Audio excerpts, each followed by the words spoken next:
ইসলামী শরিয়ত অনুযায়ী জেওর পোশাক বাদ দিয়ে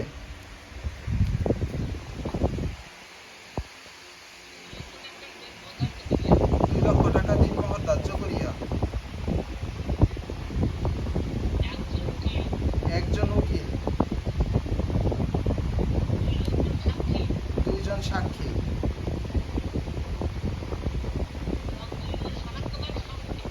2 জন শনাক্তকারী সমক্ষে গণেশপুর নিবাসী মোহাম্মদ রবিউল ইসলামের কন্যা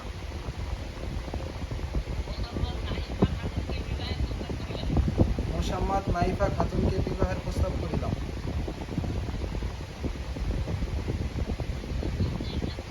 আরো জোরে কোন। জি লাউড আলহামদুলিল্লাহ দাও। আলহামদুলিল্লাহ আলহামদুলিল্লাহ আলহামদুলিল্লাহ হইছে আলহামদুলিল্লাহ।